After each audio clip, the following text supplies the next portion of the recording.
जय गुरु जी। संगत जी, शुक्राना गुरु जी।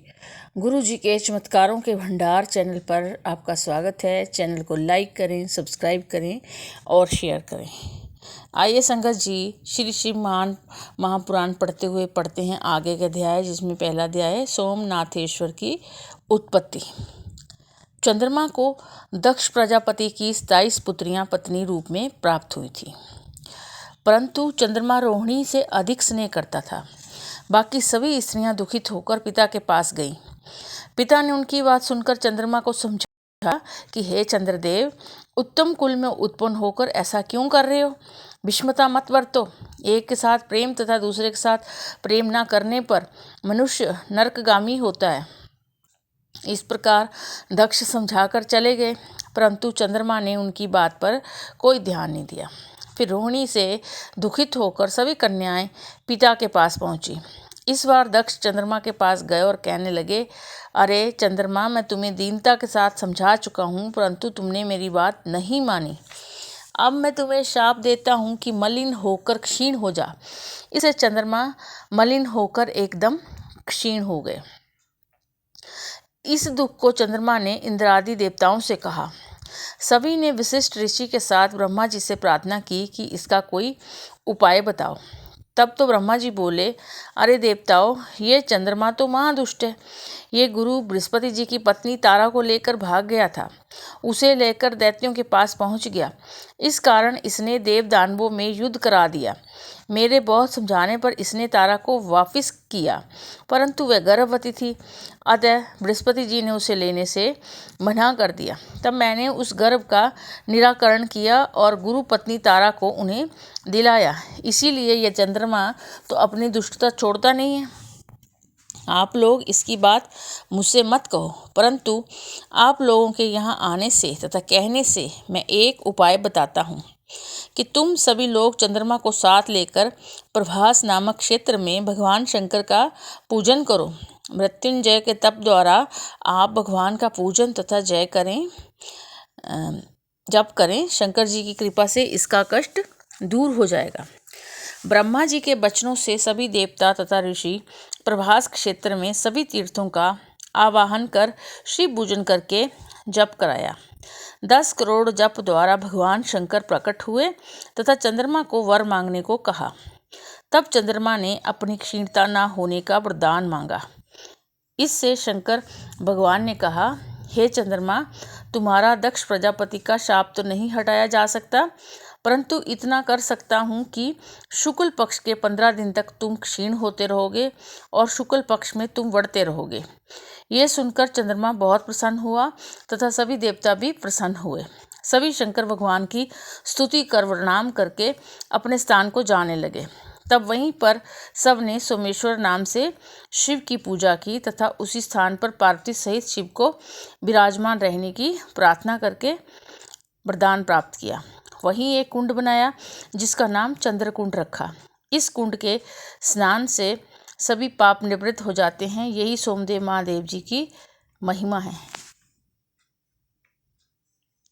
मल्लिका अर्जुन की उत्पत्ति।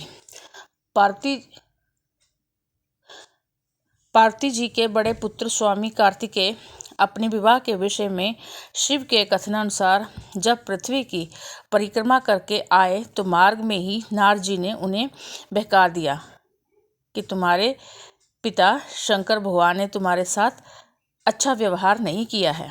तुम्हें तो पृथ्वी की परिक्रमा को भेज दिया और पीछे से अपने छोटे पुत्र गणेश का विवाह कर दिया। ये सुनकर स्वामी कार्तिकेय क्रोध में आ गए। वे क्रोधित होकर वहां से लौटकर चल दिए। माता पार्वती तथा शिव जी के बार बार कहने पर भी वे ना रुके, क्रौंच पर्वत पर चले गए। पार्वती जी पुत्र के वियोग में विलाप करने लगी। शिव जी भी मनुष्यों की भांति दुखित होकर क्रौंच पर्वत पर उन्हें लिवाने गए। शिव पार्वती के आगमन की बात सुनकर वे वहां से 100 योजन और दूर चले गए। कुमार का वहां से चला जाना सुनकर शंकर जी वहां ज्योतिर्लिंग रूप में विराजमान हो गए। तभी ये लिंग मल्लिका अर्जुन नाम से प्रसिद्ध है। महाकालेश्वर की उत्पत्ति। अवंती नाम की नगरी में एक शिव भगत ब्राह्मण थे। वे नित्य ही विधि पूर्वक पार्थिव शिव पूजन करते थे। शिव की कृपा से उन देवज्ञ ब्राह्मण को धन धान्य की कमी नहीं थी। सभी प्रकार के सुख भोगकर वे अंत में शिव के परम पद को प्राप्त हुए। उस ब्राह्मण के 4 पुत्र थे, देवप्रिय, मेधाप्रिय, सुकृत और धर्मभाव। इन पुत्रों के आचरण भी अपने पिता के समान थे। वहीं उनके पास एक रत्नमाला नाम का पर्वत था। उस पर दूषण नाम का एक राक्षस रहता था। उसने तप द्वारा ब्रह्मा जी से वर प्राप्त किया था। फिर वह धर्म का द्वेषी हो गया। वह धर्म का नाशक तथा देवताओं को पीड़ित करने लगा। अपने बल पराक्रम से उसने दोनों लोकों को जीत लिया। इस प्रकार वह एक दिन अवंतीपुरी भी आ पहुंचा। उसने अपने प्रमुख 4 दानवों को बुलाकर कहा, मैंने अपने बल से त्रिलोकी को वश में कर लिया है, किंतु शिव भक्त ब्राह्मण मेरे अधीन नहीं हो रहे हैं। इसलिए तुम जाकर सभी ब्राह्मणों को इकट्ठा करो, उन्हें मेरी आज्ञा सुनाओ। यदि वे मेरी आज्ञा पर चलें तो ठीक है, अन्यथा उन्हें दंड दो। तब वे दूर जाकर उपद्रव मचाने लगे। प्रजा के लोग दुखित हो गए, किंतु ब्राह्मणों पर उनका कोई असर नहीं पड़ा। प्रजा के लोग ब्राह्मणों के पास जाकर प्रार्थना करने लगे, हे देवो, हम आपकी शरण में हैं। मालूम नहीं ये दानव दुराचारी कहाँ से आकर उपद्रव मचा रहे हैं। इन्होंने बहुत से नगरवासियों को मार दिया है। आप हमारी रक्षा करो। ब्राह्मण बोले, हमारे पास कोई अस्त्र शस्त्र नहीं है तथा ना कोई बल पराक्रम है कि इन दैत्यों का नाश कर सके। हम तो भगवान शंकर का आश्रय लेकर ही यहाँ ठहरे हैं। उन्हीं की कृपा से हमारी रक्षा हो रही है। इतना कहकर वह 4 ब्राह्मण कुमार अन्य ब्राह्मणों को साथ लेकर नियम पूर्वक शिव पूजन में लग गए। इतने में चारों दैत्य वहां पहुंच गए। सभी नगरवासियों तथा ब्राह्मणों को देखकर कहने लगे कि इन्हें पकड़ लो, मारो मारो। किंतु ब्राह्मण तो निर्भय होकर शिव पूजन में लगे रहे और प्रजा के लोग भागने लगे।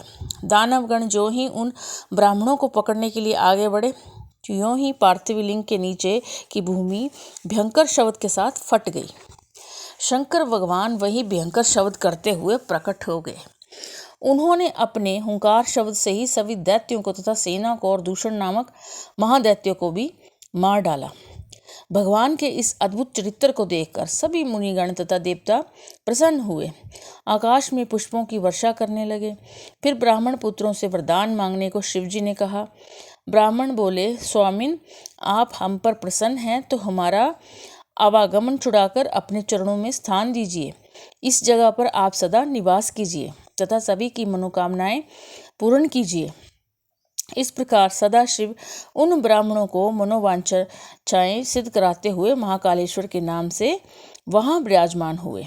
वे महाकालेश्वर भगवान सभी दर्शनार्थियों के दुख दूर करते हैं तथा पूजन करने पर भी सभी पापों का नाश कर मनोकामनाएं पूर्ण करते हैं। महाकाल की महिमा। सूत जी बोले, हे ब्राह्मणों, अब आप महाकालेश्वर भगवान की महिमा को सुनिए जो अत्यंत अद्भुत है। उज्जैन नामक नगरी में चंद्रसेन नामक राजा थे। इसी चंद्रसेन राजा की मणिभद्र के साथ मित्रता थी। मणिभद्र सदाशिव के मुख्य सेवक थे। एक बार मणिभद्र राजा चंद्रसेन पर प्रसन्न हो गए। उन्होंने राजा को अपनी कौस्तुभ मणि प्रदान की जो सूर्य के समान प्रकाशित होती थी। तब तो राजा उसे अपने गले में धारण करके सूर्य के समान चमकने लगा। उस मणि को पास देकर अन्य राजा उससे ईर्ष्या करने लगे तथा उसे प्राप्त करने की चेष्टा करने लगे।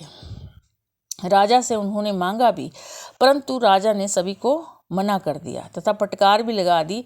इससे कुछ राजा उससे नाराज हो गए। राजा ने भी युद्ध की तैयारी कर ली। वे अपनी अपनी चतुरंगनी सेना लेकर युद्ध करने को आए। ये देखकर उसने महाकालेश्वर महादेव की शरण ली। उसी समय वहां गोपी आई। उसकी गोद में एक बालक था जो लगभग 6 वर्ष का था। गोपी विधवा थी। वे दोनों वहां बैठकर राजा का शिव का पूजन देखने लगे। फिर पूजन को देख वह गोपी बालक को लेकर अपने घर आई। घर जाकर इस 5 वर्ष के बालक के मन में आया कि मैं भी राजा की भांति ही शिव जी का पूजन करूं। ऐसा विचार कर वह कहीं से एक पत्थर का टुकड़ा उठा लाया और धूप दीप धूप नैवेद्य आदि का मन से ही ध्यान करके पूजन करने लगा। इतने में उसकी माता गोपी ने उसे स्नेहवश भोजन के लिए बुलाया, परंतु बालक शिव पूजन में मगन था। माता को क्या पता था कि उसका पुत्र क्या कर रहा है। बालक ने माता की आवाज़ को सुना ही नहीं। इस पर माता स्वयं बालक को बुलाने गई। उसने देखा कि बालक आंखें बंद किए हुए आसन पर बैठा है। गोपी ने उसे पकड़कर खींच लिया। वह उसे फटकारने लगी। माता ने उस बालक के सामने रखे पूजा के पत्थर को उठाकर वहीं कहीं फेंक दिया। वह बालक को खींचकर घर ले गई। वह बालक शिव शिव कहता व्याकुल होकर पृथ्वी पर गिर पड़ा। उसके होश जाते रहे। ये देखकर उसकी माता के भी होश जाते रहे। कुछ समय में बालक को होश आया तो उसने देखा कि वह महाकाल के मंदिर में बैठा है। वहाँ भगवान शिव का रतन में ज्योतिर्लिंग स्थित है। ऐसा देखकर वह बारंबार शिव को प्रणाम करने लगा।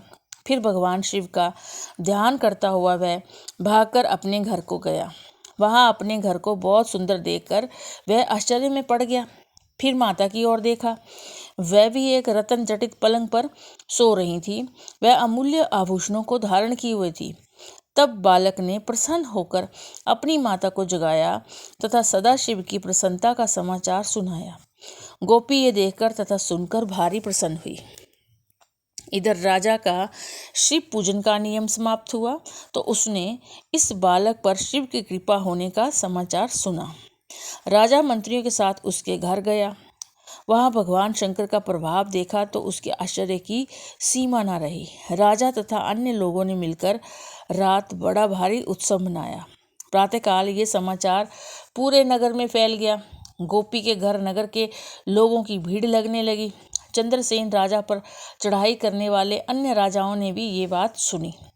उन्होंने मान लिया कि उज्जैन नगरी पर तो भगवान महाकाल की भारी कृपा है। यहाँ का राजा चंद्रसेन शिव जी का परम भक्त है। हम उसे जीत नहीं सकते। उसके साथ मित्रता में ही हमारा कल्याण है। ये सोचकर सभी राजा लोग गोपी के घर शंकर जी के दर्शन करने आए। वहाँ बालक की भक्ति तथा ज्योतिर्लिंग दर्शन करके भारी आनंदित हुए। राजा के साथ उनकी मित्रता हो गई। फिर वहाँ प्रत्यक्ष रूप में हनुमान जी प्रकट हुए। उनके दर्शन करके सभी राजा लोग परम प्रसन्न हुए। प्रेम श्रद्धा से उनका सभी ने पूजन किया। हनुमान जी ने गोपी के बालक को उठाकर गले से लगाया। फिर सभी राजा मनुष्यों से बोले, देखो भाई, सभी चराचर जगत के कल्याणकर्ता भगवान शिव हैं। इस गोपी के बालक ने राजा चंद्रसेन को शिव पूजन करते देखा था, उसी प्रकार इसने भी पूजा की। इसका परिणाम ये हुआ कि इसका परम कल्याण हुआ। जो सभी देख रहे हो, ये परम मोक्ष को प्राप्त करेगा। इसके कुल में 8वीं पीढ़ी में महायज्ञ पुरुष होगा जिसका नाम नंद होगा। उनके घर में श्री कृष्ण पुत्र रूप से उत्पन्न होंगे। इसकी इसमें श्री कट नाम से प्रसिद्धि होगी। इतना कहकर सभी के सामने हनुमान जी अंतर्ध्यान हो गए। चंद्रसेन ने आगंतुक सभी राजाओं का सत्कार किया। सभी राजा अपनी अपनी राजधानियों को गए। चंद्रसेन तथा श्रीकट ने विधि पूर्वक भगवान शंकर की आराधना की। वे दोनों इस लोक में सुख भोग कर अंत में वैकुंठ धाम को प्राप्त हुए। दुर्लभ मोक्ष को उन्होंने पाया। ये शिव कृपा का बड़ा सुंदर महात्म्य है। इसके श्रवण करने से ही सभी के कष्ट दूर हो जाते हैं तथा भगवान शिव की कृपा होती है। ओंकारेश्वर महिमा।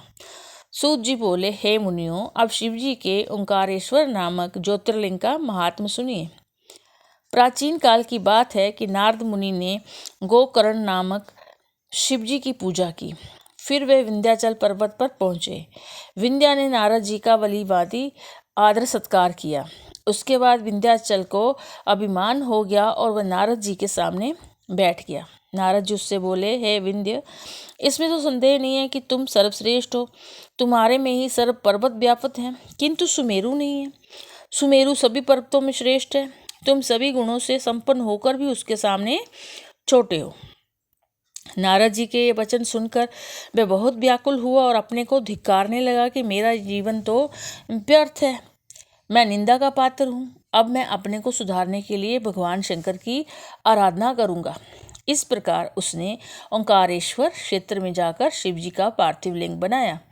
उसे स्थापित कर 6 महीने तक निरंतर उसी के द्वारा विधि पूर्वक शिव पूजन करता रहा। इसके परम तप से भगवान शिव प्रसन्न हो गए और बोले कि हे विंध्य, मैं तुम पर भारी प्रसन्न हूँ, तुम अपनी इच्छा अनुसार वरदान मांगो। तब विंध्य ने प्रणाम करके उनसे कहा, हे नाथ, यदि आप मुझसे प्रसन्न हैं तो मेरी बुद्धि को श्रेष्ठ विचार प्रदान कीजिए। शिव ने तथास्तु कहा। सभी ऋषि मुनियों ने शिव से और वहीं रहने की प्रार्थना की।